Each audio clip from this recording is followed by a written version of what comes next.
प्रिय भाई और बहनों, आज का शुभ संदेश के लिए आप सभी को हम स्वागत करते हैं। गगन में कोई नाम न दूजा, मुक्तिदायक नाम प्रभु यीशु नाम ये सुन सब नतमस्तक रहे।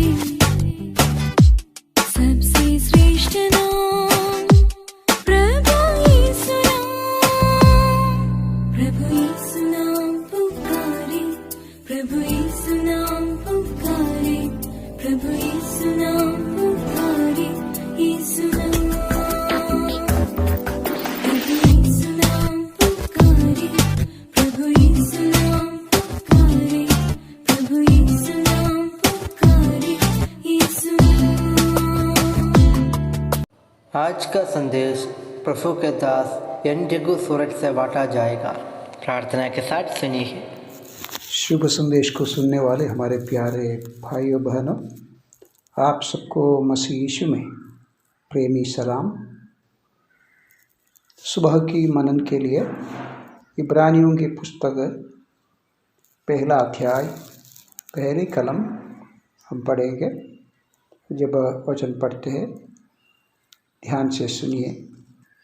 प्राचीन काल में परमेश्वर ने नबियों के द्वारा पूर्वजों से बार बार तथा अनेक प्रकार से बातें करके इन अंतिम दिनों में हमसे अपने पुत्र के द्वारा बातें की है, जिसे उसने सब वस्तुओं का उत्तराधिकारी ठहराया और जिसके द्वारा उसने संपूर्ण सृष्टि की रचना भी की है।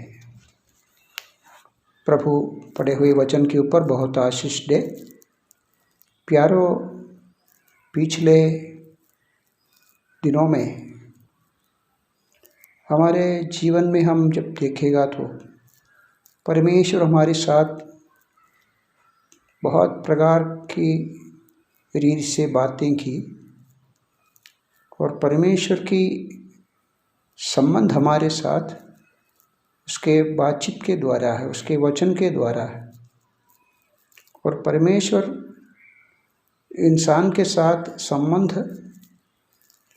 उनके वचन के द्वारा ही रखा है। आदि में वचन था, वचन परमेश्वर के साथ था। वचन बिना परमेश्वर हमारे से बात नहीं किया। तो इब्रानी ये पत्रिका निश्चित रूप में यही बातों को हमारे सामने लेकर आ रहे हैं।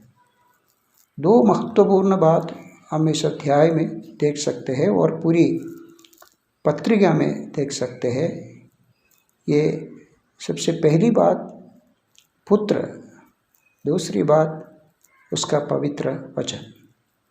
प्यारो, जब हम परमेश्वर के स्वभाव को देखेगा तो वो सारे सृष्टि का मालिक है और अपने प्रिय सृष्टि मनुष्य के ऊपर बहुतायत प्रेम किया है। यह प्रेम की सिद्धता अपने पुत्र हमारे लिए जब सूली पर उनका जीवन दिया तब ये पूरा हुआ। तो परमेश्वर का प्रेम की चिन्ह और हम उसके मृत्यु के द्वारा देखने को मिलता है। यहाँ हम पढ़ते हैं, पूर्व समय में परमेश्वर मनुष्यों के साथ बात किया। आदम से लेकर मसीह तक हम देख सकते हैं भिन्न भिन्न प्रकार के भविष्य वक्ताओं को परमेश्वर भेजकर अपनी बातों और मनुष्यों के साथ किया है। हम जानते हैं लाखों लोग मिस्र देश से कनान की ओर जाते थे। उस समय परमेश्वर का उद्देश्य उनके साथ बात करने की तात्पर्य में 40 साल के अंदर सारे व्यवस्था उनको सिखाया। और हम पढ़ते मूसा उसको बारंबार सिखाया और सीखने को बताया और आज्ञा भी दिया ताकि वचन को गीत के रूप में सीखे। तो प्यारो, आज सुबह ये कलम अंतिम समय में पुत्र के द्वारा हमसे अपने पुत्र के द्वारा बातें की हैं। तो प्यारो, प्रभु का वचन और प्रभु, ये दो विषय हमारे आत्मिक जीवन में महत्वपूर्ण है और इब्रानियों की पुस्तक से हम यही सीखते हैं। तो आज सुबह हम एक बार सोचेंगे, क्या पुत्र मेरे जीवन में काम किया है? क्या मैं पुत्र के बातों को ध्यान से सुना है? पुराने समय में भविष्यद्वक्ताओं के द्वारा इस्राएल के साथ और दुनिया में बातें की, लेकिन महत्वपूर्ण बात ये है, ये अंतिम समय में अपने पुत्र के द्वारा परमेश्वर ने ये बात की।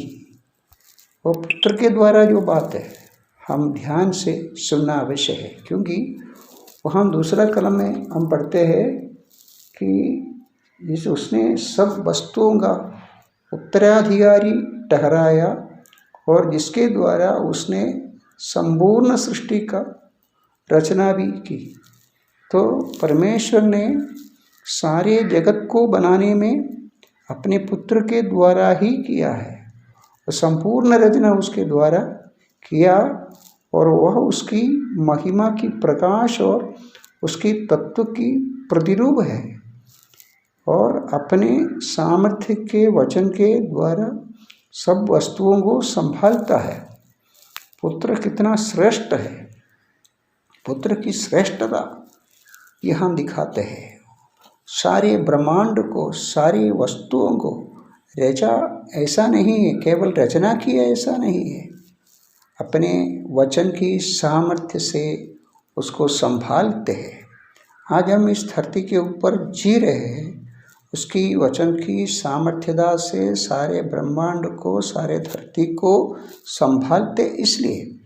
तो प्यारो, इसलिए इब्रानियों की पत्रिका लिखने वाले परमेश्वर के दास ये बताते हैं, अंतिम समय में पुत्र के शब्द को हम सुनना है। पुत्र जो बताते हैं हमको उसको सुनना है, पुत्र को मानना है और उसका वचन को सुनना है। तो ये मुख्य बात यहाँ इसलिए लिखा है कि हम जो सृष्टि में जी रहे हैं, हम जो उसका सृष्टि है, उसके वचन के द्वारा वो सृष्टि किया है। और उसके बाद ऐसा लिखा है, वो क्या किया है, कलम 3 के अंत में लिखा है, वह पापों को धोकर ऊंचे पर महामहिमन के दाहिने ओर बैठ गया और पापों की निवारण करके, पापों को धोकर ऊंचे पर महामहिमन के दाहिने ओर बैठ गया। तो पापों को धोकर, पापों को निकाल कर, तो पुत्र का काम ये है, वो पापों को निकालने के लिए आया, पापों को दूर करने के लिए आया, पापों की निवारण करने के लिए आया, पापों को धोने के लिए आया अपने लहू के द्वारा। पुत्र को हम प्रेम करते हैं, पुत्र को हमारे हृदय में इसलिए स्वीकार किया है ताकि पुत्र हमारे लिए उसका लहू के द्वारा पापों का पूरा निवारण करके महामहिमन की दाहिने बैठा है। और इस वचन को हम मानना है और 2 कार्य है, पुत्र को अपनाना है और पुत्र की बातों को मानना है। तो आने वाले समय में प्रभु सहायता करे ताकि हम पुत्र को माने और उसका वचन को पूरी तरह स्वीकारें। जय मसीह की।